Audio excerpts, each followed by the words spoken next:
Algebra of set start किया था बेटा हमने, और उसके लास्ट क्वेश्चन बचते हैं।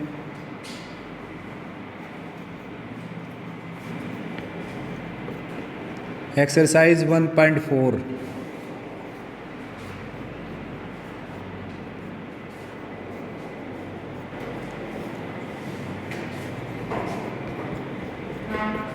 तो लास्ट है भाई कि लास्ट बट वन है ये 7th sum. For any two sets A and B prove that P A union P B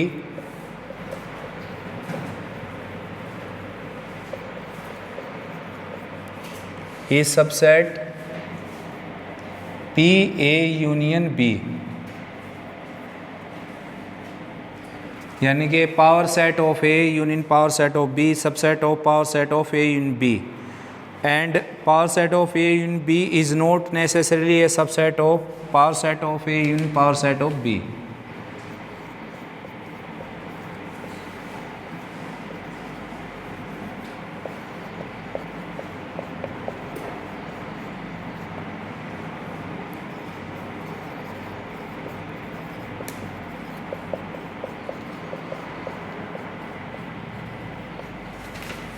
second part में हमने ये चेक करना है कि power set of A union B ज़रूरी नहीं है कि भाई power set of A union power set of B का सबसेट हो, जबकि ये ऑलवेज ट्रू है कि ये इसका सबसेट होगा ही होगा। तो जिसको प्रूव करना है आपने उसको जनरल मेथड से प्रूव करना है, और जिसको नोट दिखाना है उसके लिए काउंटर एग्जाम्पल देना है। बस ये तरीका होता है। अगर आप इसको ऐसे कोई काउंटर एग्जाम्पल लेकर प्रूव करेंगे तो वो प्रूव होने की बजाय क्या हो जाएगा, वेरीफाई। एक एग्जाम्पल के लिए ऐसा हो सकता है कि उस एग्जाम्पल के लिए हो जाए, बाकी एग्जाम्पल के लिए अटक जाए। तो ऐसे करेंगे तो मार्क्स बिल्कुल नहीं मिलेंगे आपको। तो करने का तरीका है जनरल मेथड। एक्स को इसका एलिमेंट लेकर चलेंगे और इसका प्रूव कर देंगे तो ये इसका क्या हो जाएगा, सबसेट। तो let this be element of P any arbitrary element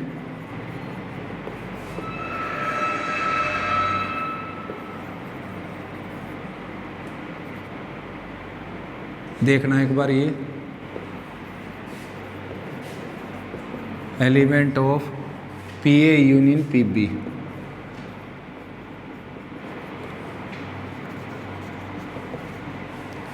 हाँ ठीक है। तो भाई ब्रैकेट समेत क्यों लिया मैंने एलिमेंट, बताओ। वैसे मैं जो एलिमेंट लेट करता था वो सिंगल एक्स को लेट करता था, अब की बार मैंने ब्रैकेट लगा दी। Power set, very good, power set के कारण, ठीक है ना। ये बेटा आर्बिट्रेरी, ठीक है वैसे। तो भाई it can be written as this belongs to P A union P B, ऐसे लिख सकते हो आप इसको। अब ये कंप्लीट एक सेट है। अब इसको मैं डिस्ट्रीब्यूट कर देता हूँ, x with bracket belongs to P A और x with bracket belongs to P B. Bracket लगाकर मैंने इसलिए लिया, देखो जैसे मान लो ए सेट है 1 2, तो इसका पावर सेट जो होगा वो हो जाएगा 1 2 1 2 एंड 5।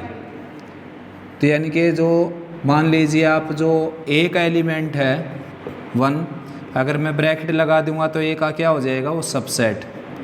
और ब्रैकेट लगाए अगर मैं बिलोंग्स लिखता हूँ तो किसका एलिमेंट हो जाएगा, पी ए का, पावर सेट का। इसलिए मैंने एक्स को ब्रैकेट में लिया।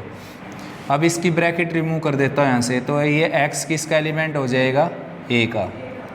या फिर पहले एक स्टेप और लिखना चाहें आप बीच में, तो पी हटा देता हूँ तो ये ए का सबसेट हो जाएगा, और इसका पी हटा देता हूँ तो ये बी का सबसेट हो जाएगा। अब इसकी ब्रैकेट अगर रिमूव कर दूँ यहाँ से तो ये ए का एलिमेंट बन जाएगा, और इसकी ब्रैकेट रिमूव कर दूँ तो ये बी का एलिमेंट बन जाएगा। अब इसको क्लोज करूँ तो ये x जो है वो a इन b का एलिमेंट बन जाएगा। अगर ब्रैकेट लगाऊँ तो ये इसका सबसेट बन जाएगा, और ब्रैकेट लगाए अगर बिलोंग्स लगाता हूँ तो ये पावर सेट का एलिमेंट बन जाएगा। तो x को मैं इसका एलिमेंट लेकर चला और मैंने x इसका एलिमेंट प्रूव कर दिया, therefore this is subset of this set,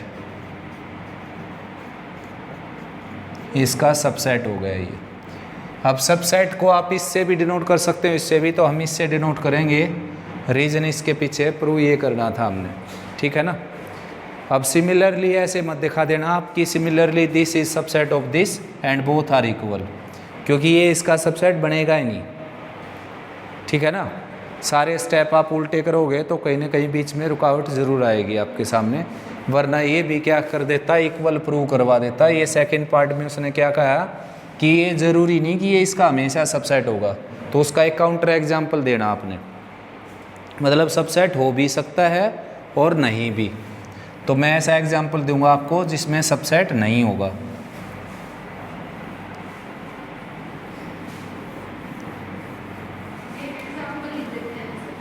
हाँ, और एक बार भाई मैं इसको एक बार दोबारा से लिखता हूँ बेटा। देखो मैंने फर्स्ट स्टेप ये लिखा था, सेकंड स्टेप मेरा ये था, यही था ना, और थर्ड स्टेप मेरा ये था,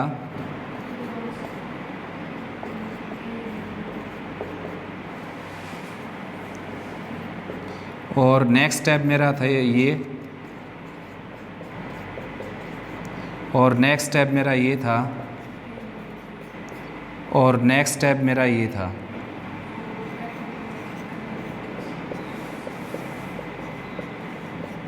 और नेक्स्ट स्टेप क्या था? ठीक है, लास्ट स्टेप क्या था? ये था ना। तो बस ये इसका सबसेट हो गया था, ठीक है ना। अब अगर उल्टे स्टेप लेकर चले हम, पहला स्टेप मैंने ये ले लिया, लेट कर लिया, ये स्टेप लिख सकता हूँ इसके बाद, क्योंकि पावर सेट हटा दिया तो इसका सबसेट बनेगा ही। उसके बाद इसकी ब्रैकेट हटा दी तो ए बी का एलिमेंट भी बन जाएगा। फिर इसको डिस्ट्रीब्यूट भी कर दिया मैंने, डिस्ट्रीब्यूट कर दिया है ना। डिस्ट्रीब्यूट करने के बाद फिर मैंने ये स्टेप लिया इसमें, तो x अगर ए का एलिमेंट है तो ब्रैकेट लगाने के बाद x किसका सबसेट हो जाएगा? ए का। x अगर b का एलिमेंट है तो ब्रैकेट लगाने के बाद किसका सबसेट हो जाएगा? b का, ठीक है ना। तो उसके बाद बिलोंग्स लगाऊंगा तो पावर सेट का एलिमेंट हो जाएगा ये, इसमें बिलोंग्स लगाऊंगा पावर सेट का एलिमेंट हो जाएगा। फिर इसको ऐसे बंद कर सकता हूँ मैं कि x अगर pa का भी एलिमेंट है, x pb का भी एलिमेंट है, तो x जो है with bracket pa union pb का भी एलिमेंट हो जाएगा, ठीक है। अब एक एग्जांपल देता हूँ मैं, जब इसको दोबारा से करते हैं तो इसमें आपने प्रूव करना है कि ये हमेशा इसका सबसेट नहीं होगा। तो ए सेट ले लिया मैंने यहाँ पर 1 2, बी सेट ले लिया मैंने 2 3, ठीक है। ए यूनियन बी क्या हो गया? 1 2 3। कम एलिमेंट डाल देता हूँ बेटा मैं, थोड़ा छोटा सम हो जाएगा। इसमें मैंने डाल दिया 1 और इसमें 1 2, तो इसमें क्या हो गया? 1 2, ठीक। अब इसका मैंने बनाया पावर सेट, तो इसका पावर सेट क्या हो गया? 5 हो गया, 1 हो गया, 2 और 1 2, ये पावर सेट हो गया इसका, ठीक है। उसके बाद फिर PA अगर मैं यहाँ पर बनाता हूँ PA, तो PA क्या हो गया? 5 हो गया और 1 हो गया। और PP अगर मैं बनाऊँ तो 5 हो गया, 1 हो गया और 2 हो गया और 1 2 हो गया, ठीक है ना। ये बना दिया हमने। अब इन दोनों का यूनियन अगर मैं करूँ PA यूनियन PB, तो क्या हो गया? यहाँ पर 5 हो गया और 1 हो गया, 2 हो गया और 1 2 हो गया और 2, बस हाँ ये हो गया। अब देखो power set of A in B क्या था? यही था, सेम टू सेम, देख लो यहाँ पर यही था। और power set of A union power set of B क्या था, यही सेम टू सेम हो गया। तो अब इस केस में क्या हो गए, दोनों इक्वल, ठीक है ना। तो दैट मीन्स ये इसका सबसेट हो सकता है। अब नेक्स्ट एग्जांपल ऐसा लेता हूँ जिसमें सबसेट नहीं बनेगा। तो इसमें मैंने डाल दिया 3 एलिमेंट, इसमें 3 एलिमेंट डाल दिया। तो ए इन बी में क्या हो गया, 1 2 3 हो गया। अब इनका अगर मैं पावर सेट बनाता हूँ तो ये आ गया 5 1 2 3 1 2 और 2 3 और 1 3 और साथ में 1 2 3, ठीक है ना। पावर सेट ऑफ ए बनाऊँ तो 5 1 और 3 और 1 3। उसके बाद पावर सेट ऑफ बी बनाता हूँ तो ये सेम हो गया। इन दोनों का यूनियन अगर मैं करता हूँ तो 5 1 2, उसके बाद 1 2 किसमें, हाँ उसमें लिखता हूँ 1 3 और भी बच गया कोई, 3 भी तो नहीं लिया, 3 सारे एलिमेंट हो गए। अब power set of A union power set of B को देखो और power set of A union B को देखो, आप किसकी कमी रह गई, power set of A union power set of B में 1 2 3 की। इसमें 1 2 3 नहीं आया, नहीं आया ना, यानी कि इसमें एक एलिमेंट ज़्यादा आ गया है ना, और इसमें एक एलिमेंट कम रह गया। आया समझ में। तो यहाँ से जो स्टेप हम लेकर चले कि ये इसका एलिमेंट है, ये इसका ये एलिमेंट है, तो ये ज़रूरी नहीं बेटा इसका भी एलिमेंट मिलेगा, ये ज़रूरी नहीं इसका भी एलिमेंट मिलेगा। आया समझ में। ये एग्जाम्पल देना आपने, काउंटर एग्जाम्पल ना, ये तो मैंने उसके लिए बताया है जिसमें इसको मैंने प्रूव किया था कि P A union P B और subset P A union B, ये तो उसका प्रूफ है ये वाला, ठीक। और फिर ये बताना था कि ये ज़रूरी नहीं होता है ये इसका हमेशा सबसेट होगा, तो उसके लिए आपने काउंटर एग्जाम्पल देना, ये दे दिया। इससे पहले मैंने ऐसा एग्जाम्पल दिया जिसमें हो जाएगा, इसमें एग्जाम्पल दिया जिसमें नहीं होगा।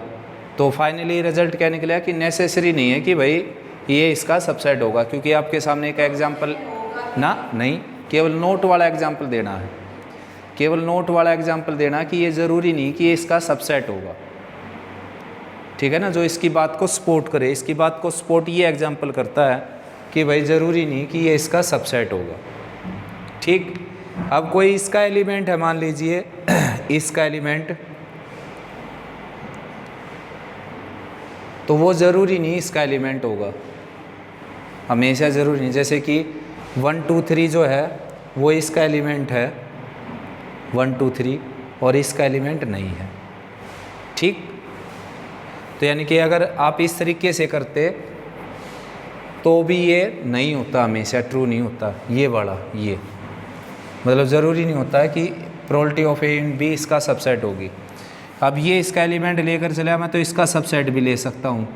अब इसका एलिमेंट ले लिया मैंने, x को ए इन बी का एलिमेंट ले लिया मैंने, तो x यहाँ पर कौन था 1 2 3, तो 1 2 3 ए इन बी का एलिमेंट तो हो जाएगा 1 2 3, उसके ये हो गया। उसके बाद 1 जो है ना मैंने या तो ए में ले लिया या बी में या दोनों में यहाँ पर, जबकि जो 1 2 3 है ना 1 2 3 वो ना इसमें है और ना इसमें है, ना दोनों में है।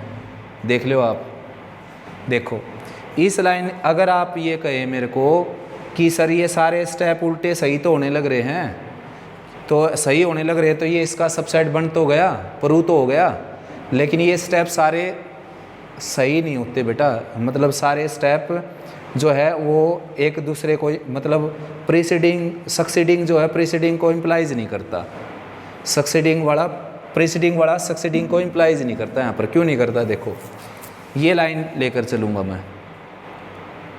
पहली बात तो मैंने जो ये प्रूव किया ना, ये प्रूव किया तो उसमें मैंने ये काम किया, ठीक। अब आपने भी काम कर रखा है इसमें, तो आपने कैसे काम कर रखा है इसमें कि नहीं, दो सेट को इक्वल दिखाते समय हम क्या करते थे, इसको इसका सबसेट दिखा दिया, प्रूव कर दिया, और फिर सिमिलरली लिख देते थे कि ये इसका सबसेट, लिखते थे ना ऐसे, तो दोनों इक्वल हो जाते थे।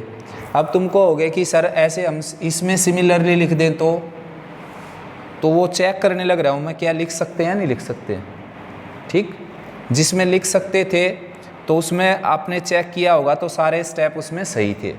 इसमें अगर आप उल्टे चलते हो तो सारे स्टेप सही नहीं होंगे। देखो पहला स्टेप ये आपने लेट कर लिया मान लो, तो ये स्टेप बिल्कुल ठीक है कि ये इसका सबसेट हो गया, क्योंकि इसका कोई भी एलिमेंट उठा लो आप, इसका कोई भी एलिमेंट उठाकर चल पड़ो, वो इसका सबसेट डेफिनेटली होगा। ठीक है, चाहे कैसे एग्जाम्पल ले लियो आप। तो ये स्टेप बिल्कुल सही है। अब ये स्टेप जो है ये भी सही है, क्योंकि कोई अगर उसका सबसेट है तो वो उसमें एलिमेंट भी मिलेगा आपको। जैसे 1 2 3 इसका सबसेट है तो 1 2 3 इसका एलिमेंट भी है। 1 3 इसका सबसेट है तो 1 3 इसका एलिमेंट भी है। 1 2 इसका सबसेट है तो 1 2 विदाउट ब्रैकेट इसका एलिमेंट भी है। तो ये स्टेप भी बिल्कुल सही है, लेकिन ये स्टेप गलत हो गया यहाँ पर। हाँ, ये स्टेप वैसे तो सही है सेट के अकॉर्डिंग, तो कि भैया एक्स अगर ए इन बी का एलिमेंट है तो एक्स या तो ए का होगा या बी का होगा, दोनों का होगा, क्योंकि ये मैंने खुद लिखा था आपके सामने कि ये आ जाए तो उसके बाद ये लाइन लिख दियो आप, ऑलवेज लिख दियो। लेकिन यहाँ पर ये नहीं लिख सकते आप, क्योंकि यहाँ पर पावर सेट का जिक्र हो गया। अब देखो एक एग्जाम्पल मैं आपको देने लग रहा कि ये स्टेप गलत है मेरा, अगर मैं सारे स्टेप उल्टे लेकर चलता हूँ। कैसे गलत है देखो, 1 2 3 जो है वो इसका एलिमेंट है। किसका एलिमेंट है? ए इन बी का, है ना। 1 2 3 किसका एलिमेंट है? ए इन बी का। तो ये लाइन क्या बोलती है आपको कि 1 2 3 या तो ए का एलिमेंट है या बी का या दोनों का है। क्या ऐसा है? 1 2 3 ना इसका एलिमेंट और ना इसका एलिमेंट, किसी का नहीं है, क्योंकि एग्जाम्पल ही ऐसा ले रखा है मैंने।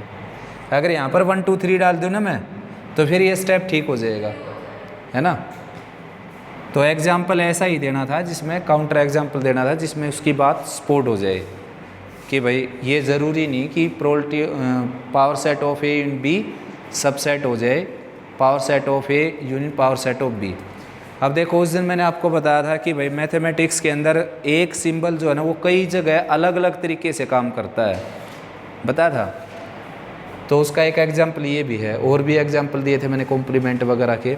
एक एग्जाम्पल ये रहा, देखो ये जो यहाँ पर है ना ये पावर सेट को रिप्रेजेंट करता है, power set of A in B, power set of A, power set of B. और प्रोबेबिलिटी में पढ़ेंगे तो क्या पढ़ेंगे इसको? Probability of A. हाँ, तो ऐसा पढ़ेंगे। तो एक सिंबल जो है मैथमेटिक्स में वो कई जगह अलग अलग तरीके से काम करता है। तो नेक्स्ट करते हैं बेटा हम इसमें 8th क्वेश्चन, लास्ट क्वेश्चन है इसका और काफ़ी इम्पोर्टेंट भी है ये। शायद ओल्ड बुक में ना भी हो, ये न्यू बुक है सबके पास तो उसमें सभी में मिलेगा।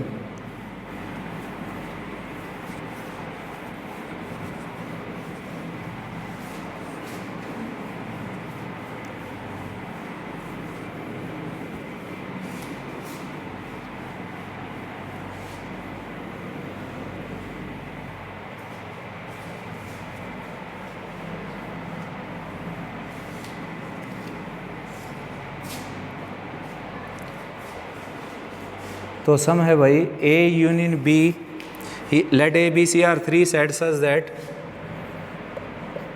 A union B equal to A union C and A intersection B equal to A intersection C।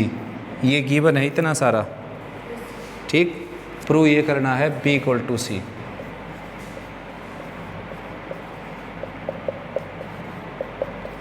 ये प्रूव करना हमने।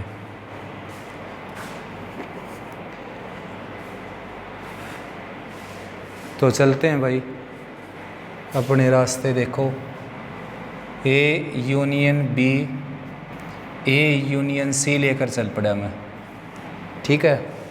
आप दोनों तरफ क्या करो, B इंटरसेक्शन ऐड कर दो इसमें। क्या ऐसा कर सकता हूँ? बताओ, ऐसा कर सकता हूँ क्या मैं?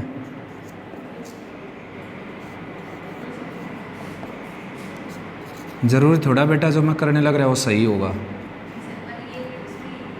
ये सही है बिल्कुल, क्योंकि ये दोनों सेट इक्वल हैं। अगर एक एग्जांपल देता हूँ मैं, मान लो ए सेट है 1 2, बी सेट है 1 2, ठीक।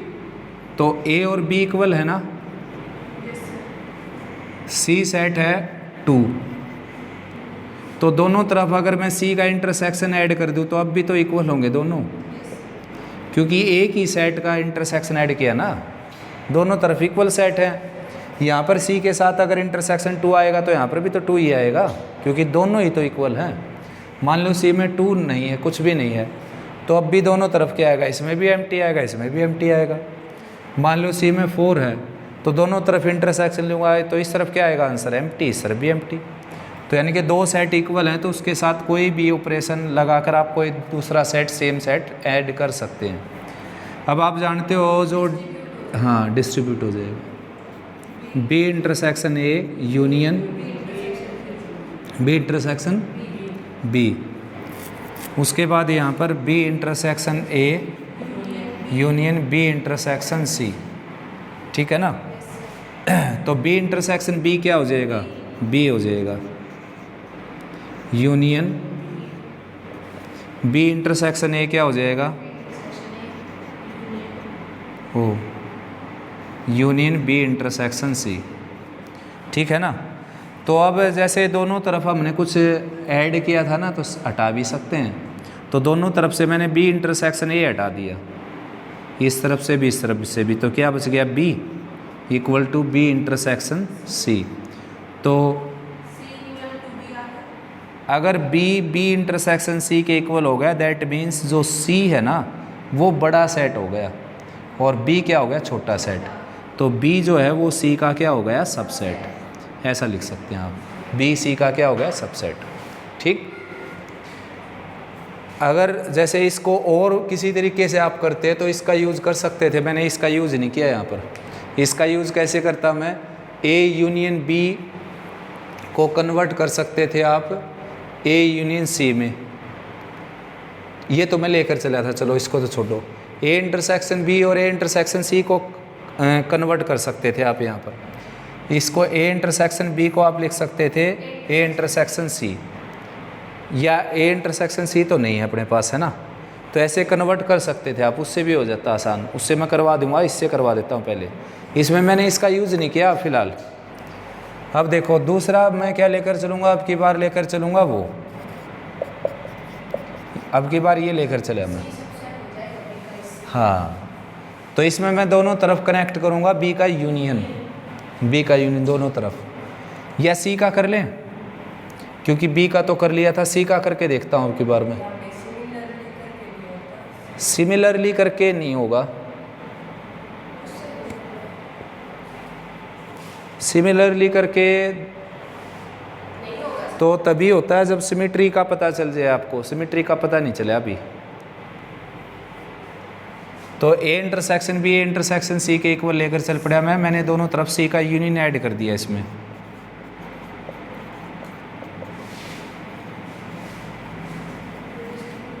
तो ये क्या हो गया, C union A intersection C union B, C union A intersection C union C, है ना।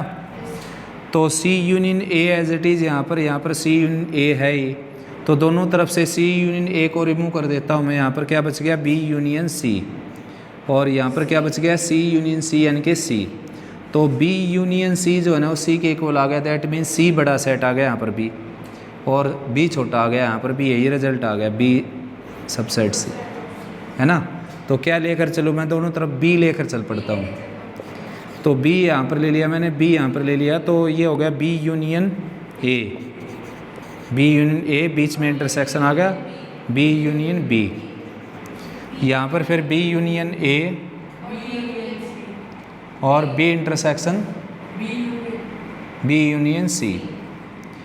तो बी यूनियन ए हटा देता हूँ, बी यूनियन बी, तो क्या बच गया, बी बच गया, और यहाँ पर क्या बच गया, बी यूनियन सी। तो इसका मतलब क्या हो गया, बी बड़ा सेट हो गया और सी छोटा सेट हो गया, तो सी जो है वो बी का सबसेट हो गया। तो यहाँ से मिला सी बी का सबसेट, वहाँ से मिला बी सी का सबसेट, तो दोनों क्या हो गए इक्वल, ठीक है ना। क्योंकि बी और सी का यूनियन करने के बाद भी वापस बी आता है, तो दैट मीन्स बी बड़ा सेट है, ठीक है ना। दूसरा तरीका मैंने बताया कि वैसे दोनों यूज़ ही कर लिए मैंने, इसमें भी ऐसा नहीं कि कोई यूज़ नहीं किया, एक बार इसको यूज़ किया एक बार इसको यूज़ किया। एक और तरीका है इसका जिसमें इसको लेकर चलना होता है और जब वैल्यू आए तो इनको रिप्लेस करना होता है, इसकी जगह वो रिप्लेस कर दिया, उसकी जगह वो रिप्लेस कर दिया, तो उस तरीके से ठीक है बेटा।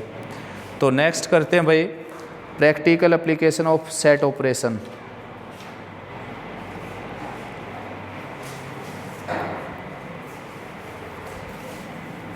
तो उसके कुछ फार्मूले मैं पहले लिखवा देता हूँ आपको।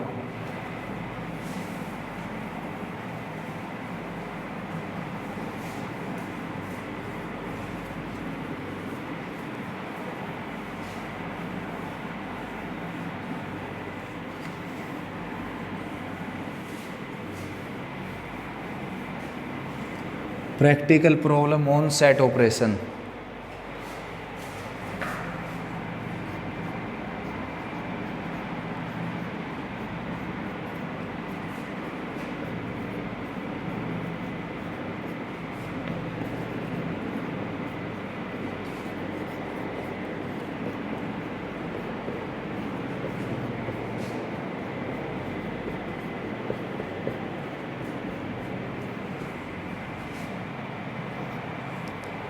तो फार्मूला फर्स्ट है बेटा, जिसको एडिशन फार्मूला भी बोलते हैं हम, number of A union B.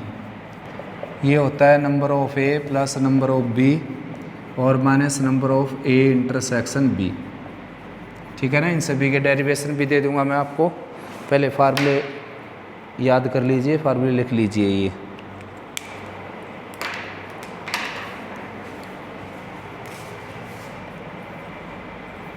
Next है नंबर ऑफ नोट ए, यानी कि number of U minus number of A. Next है number of A, number of U minus number of not A. Not A को आप सी से भी denote कर सकते हो, डैश भी लगा सकते हो, बार भी लगा सकते हो, डैश भी लगा सकते हो। उसके बाद है number of A union B complement, ये आ जाएगा number of U minus number of A union B.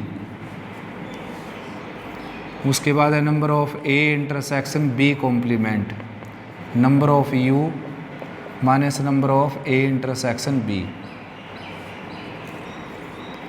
Next है number of not A intersection not B, ये आ जाएगा number of A union B. और फिर आगे तो मैंने इसको बता ही दिया, यहाँ पर बताया number of U minus number of A union B. Next है फिर number of not A union not B, ये आ जाएगा number of A intersection B. De Morgan's law पढ़ा था जो हमने एक्सरसाइज 1.4 में, उसकी थ्योरम में, तो ये आ गया number of U minus number of A intersection B. उसके बाद है number of A minus B, आप इसको लिख सकते हो number of A intersection B complement, और ये इक्वल होता है number of A minus number of A intersection B के। उसके बाद है number of B minus A, ये होता है number of P intersection A dash के इक्वल, और ये होता है number of B minus number of A minus B.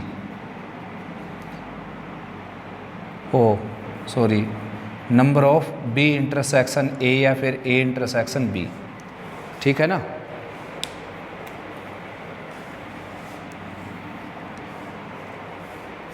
Difference हो गया, सिमेट्रिक डिफरेंस बच गया। Number of A delta B, यानी कि number of symmetric difference between A and B, number of A union B minus number of A intersection B.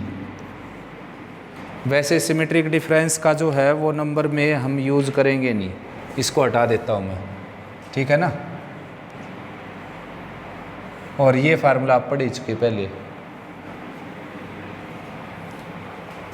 तो ये फार्मूले use करने हैं भाई। अब 3 सेट अगर मिल जाए आपको तो उसका ही फार्मूला हो जाएगा A union B union C, number of A plus number of B plus number of C minus number of A intersection B minus number of B intersection C और minus number of A intersection, नीचे लिख देता हूँ, minus number of A intersection B और plus number of A intersection B intersection C। तो ये application जो बेटा सेट की है उसमें ये फार्मूले आपने अच्छे से याद करने हैं, यूज़ होंगे ये सारे फार्मूले।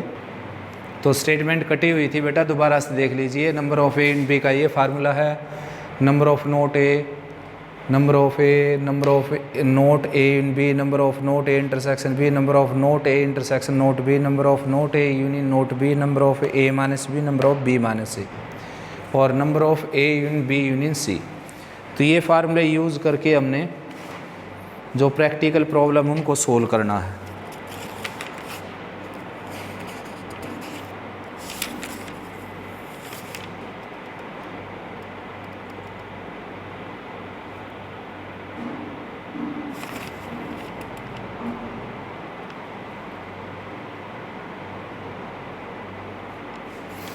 तो भाई नेक्स्ट करते हैं, अब आगे देखो।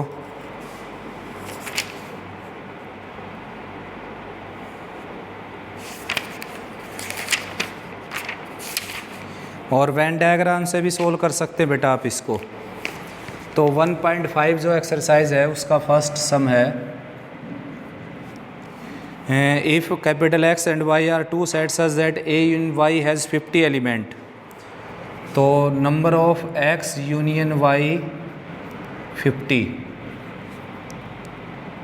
X has 28 element, number of X equal to 28 and Y has 32 element, number of Y equal to 32.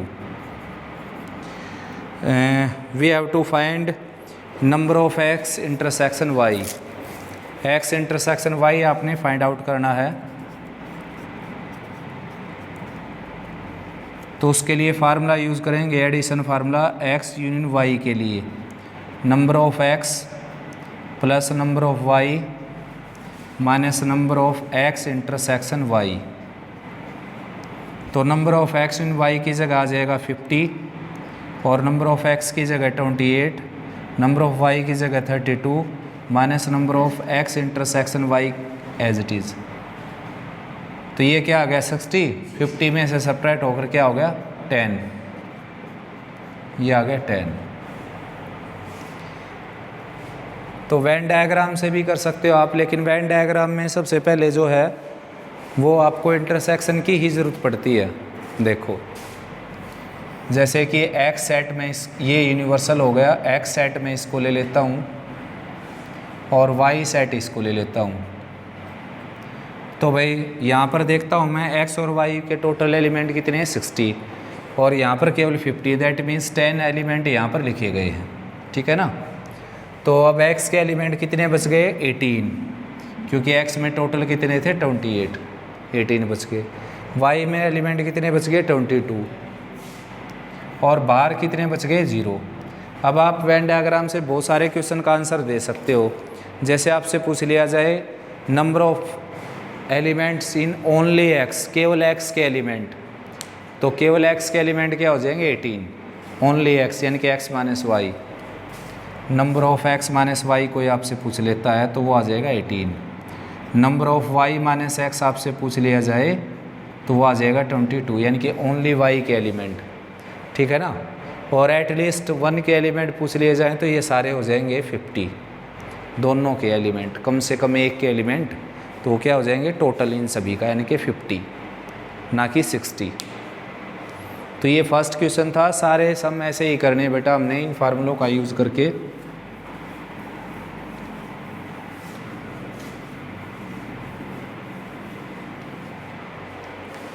Next है second sum, let A and B two sets such that number of A 35, number of A 35, number of A intersection B 11, number of A union B dash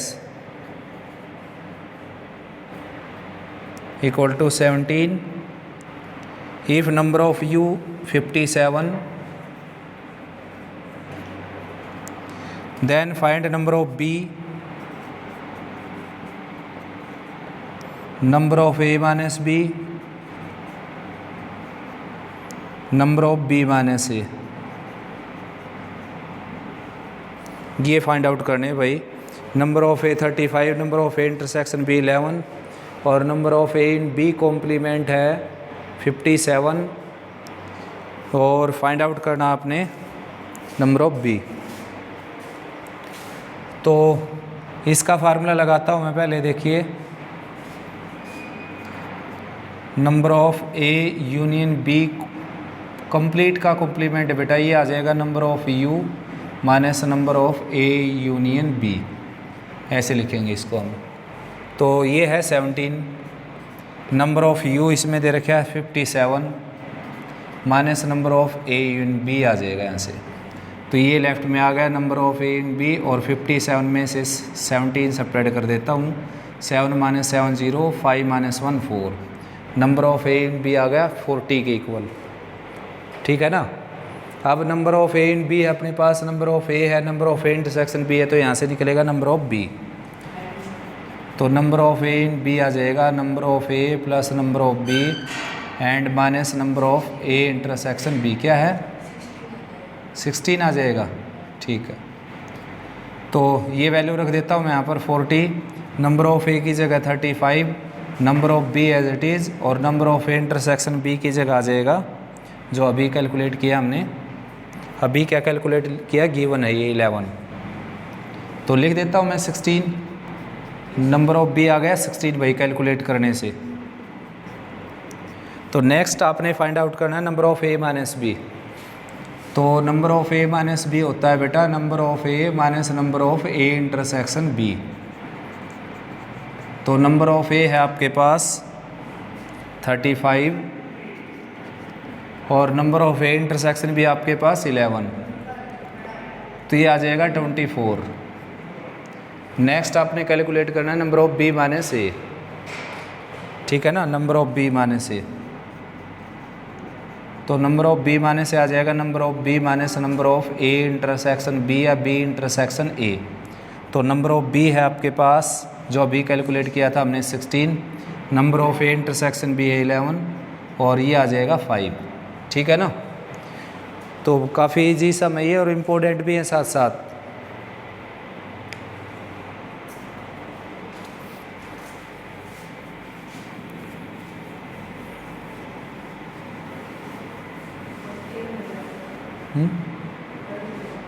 कर लेंगे इतनी जल्दी, इतना last वाला। एक 3 वाला करवा देता हूँ बेटा मैं पहले, जिसमें 3 सेट दे रखे हों।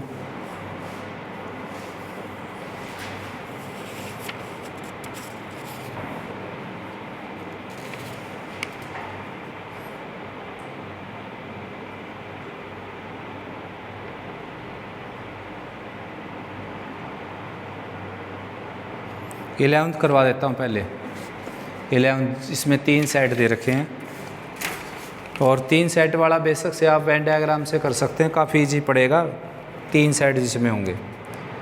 तो 11 सम देखते हैं भाई। Out of 40 student in class 16 study English. तो इंग्लिश पढ़ते हैं बेटा 16, उसके बाद अकाउंटेंसी पढ़ते हैं 22 और इकोनॉमिक्स पढ़ते हैं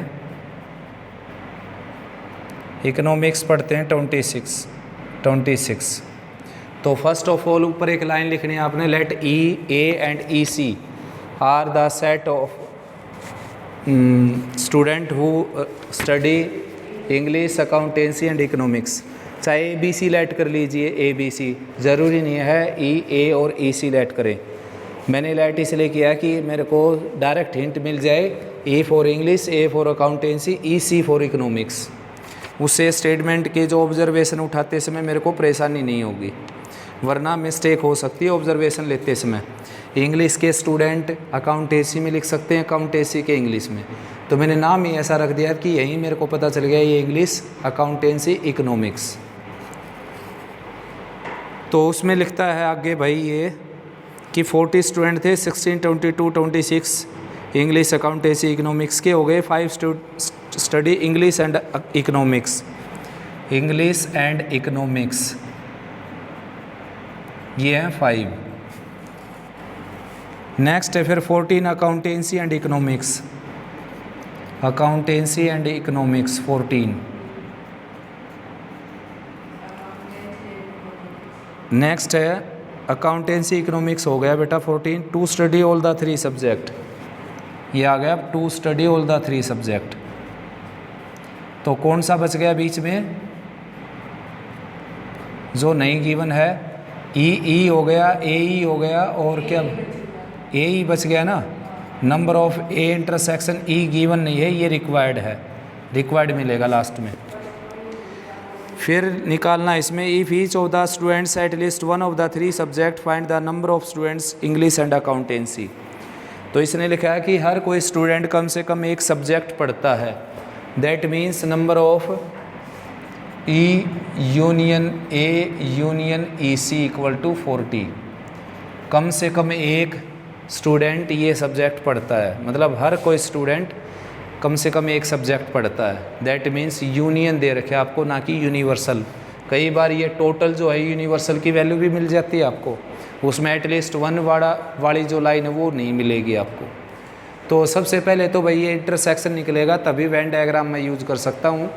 तो ये इंटरसेक्शन निकाल देता हूँ इस फार्मूले से, number of A union E C, number of E plus number of A plus number of E C minus number of E intersection E C minus number of A intersection E C and minus number of क्या बच गया, A intersection E, और plus number of A intersection E सी।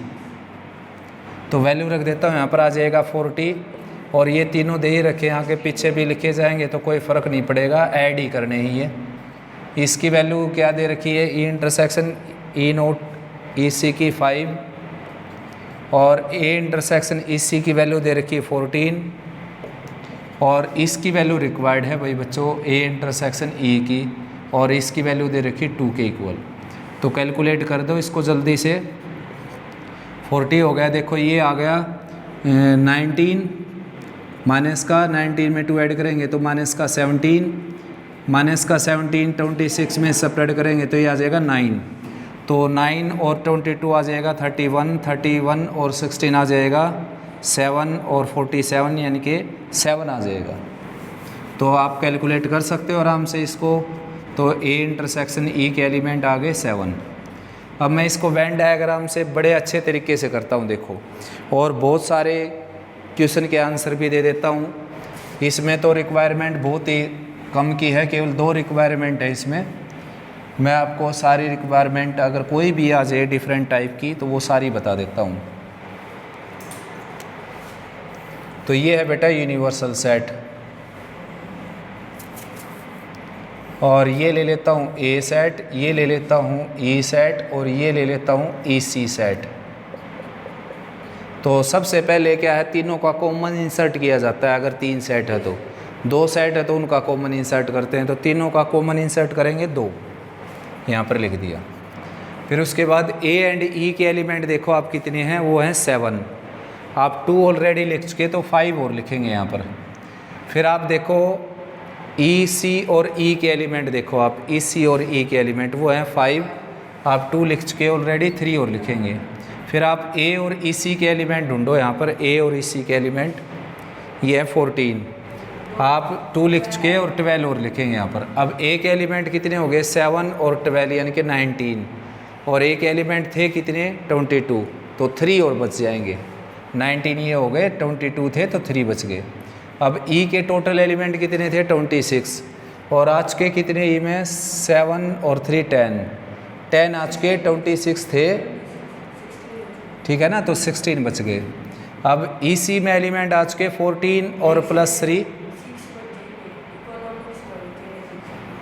देखो ये आ गए 10, ई के element हो गए 10 और ई के एलिमेंट थे कितने 16 थे भाई, मैं 26 ले गया तो 16 थे तो 10 आ गए तो 6 बच गए यहाँ पर। अब इसके एलिमेंट है 14 + 3 यानी कि 17 आज के 26 टोटल हैं तो कितने बच गए 9 और टोटल 40 थे ही। अब आपसे कोई पूछे कि इंग्लिश एंड इकोनॉमिक्स के बताइए कितने स्टूडेंट हैं तो कितने हो गए 7। सेकंड पार्ट में क्या पूछा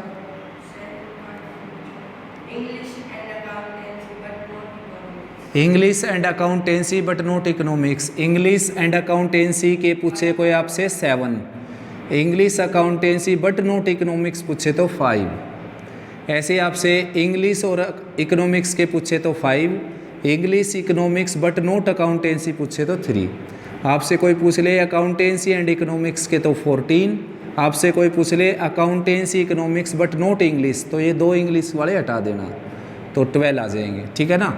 ओनली 1 सब्जेक्ट के पूछ लिए जाए आपसे तो 3 + 6 + 9 यानी कि 18। ओनली 1 सब्जेक्ट के पूछ लिए जाएँ तो ये, ओनली अकाउंटेंसी के पूछ लिए जाएँ तो 3, ओनली इकोनॉमिक्स के 6, ओनली इंग्लिश के 6, ओनली इकोनॉमिक्स के 9, ओनली 1 सब्जेक्ट के पूछ ले तो ये 3 ऐड कर देना, ठीक है ना। Number of students who take exact 2 subject, 2 subject जिनके पास हो 12, 5, 3 ऐड कर देना। एग्जैक्ट 2 सब्जेक्ट हो जिनके पास 12 और 5 17 और 3 20। एग्जैक्ट 3 सब्जेक्ट हो जिनके पास 2, ठीक। एटलीस्ट 1 सब्जेक्ट हो जिनके पास ये सारे 40। एटमोस्ट 2 सब्जेक्ट हो जिनके पास, एटमोस्ट 2 सब्जेक्ट यानी कि ज़्यादा से ज़्यादा एक सब्जेक्ट तो 3, 6 और 9 18। ज़्यादा से ज़्यादा एक का मतलब 0 या 1, तो 0 वाला तो कोई है ही नहीं, 0 वाला यहाँ लिखा मिलता अगर होता तो। एटमोस्ट 2 सब्जेक्ट के पूछ ले आपसे तो 0 सब्जेक्ट वाले, 1 सब्जेक्ट वाले, 2 सब्जेक्ट वाले यानी कि 3, 6 और 9 ऐड किया और फिर 5, 12 और 3 ऐड किया, ठीक। एटमोस्ट 3 सब्जेक्ट के पूछ ले तो आपसे सभी हो जाएंगे। एटलीस्ट 2 सब्जेक्ट के पूछ ले तो आपसे 12, 5, 3 और जमा 2, 2 वाले और 3 वाले। एटलीस्ट 3 सब्जेक्ट के पूछ ले तो आपसे कोई केवल 2। तो इस तरीके से at most, at least, more than 1, more than 2, less than 1, less than 2 कुछ भी पूछा जा सकता है बेटा। वो आप तभी निकाल पाएंगे जब आप जानते हैं कि लेस देन 1 में क्या आएगा, एटलीस्ट 1 में क्या आएगा, एटमोस्ट 2 में क्या आएगा, आप तभी उसको फाइंड आउट कर सकते हैं वेन डायग्राम का यूज़ करके, ठीक है ना। मान लीजिए यहाँ पर टोटल स्टूडेंट होते 45 तो ये 5 स्टूडेंट यहाँ लिखे जाते। ये ऐसे स्टूडेंट है जो एक भी सब्जेक्ट नहीं पढ़ते। अब मैं आपसे पूछ लूँ number of student who study none subject 5। अब मैं आपसे पूछ लूँ at most 1 subject, at most 1 subject, ज़्यादा से ज़्यादा एक सब्जेक्ट यानी कि 0 वाले और 1 वाले। 0 वाले कितने हैं 5 जिनके पास एक भी सब्जेक्ट नहीं, और 1 वाले कितने हैं 18, तो 18 और 5 23 आ जाएंगे।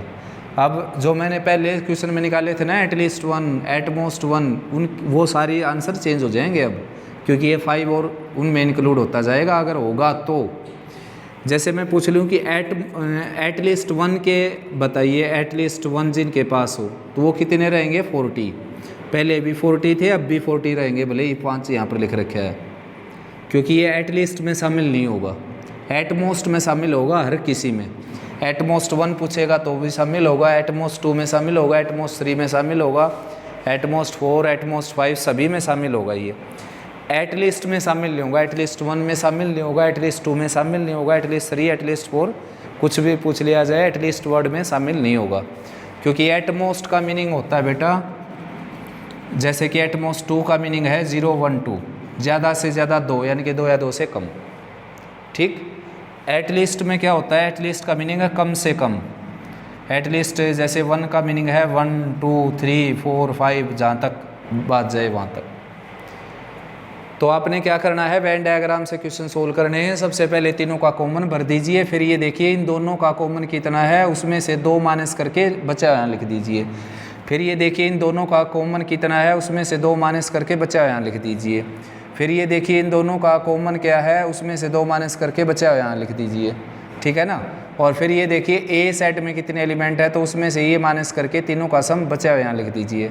फिर देखिए ई में कितने एलिमेंट है, तो इन तीनों का सम करके और ई में से माइनस करके बचा हुआ एलिमेंट यहाँ लिख दीजिए। फिर देखिए ई सी में कितने एलिमेंट है, ये तीनों का सम करके टोटल में से माइनस करके ई सी में से यहाँ लिख दीजिए, यानी कि वेन डायग्राम से आपका क्वेश्चन हो जाएगा, ठीक है ना। तो यहाँ तक अच्छे से रिवाइज करो बेटा, अगर कोई प्रॉब्लम आती है तो उसको फिर सोल्व करेंगे नेक्स्ट क्लास में।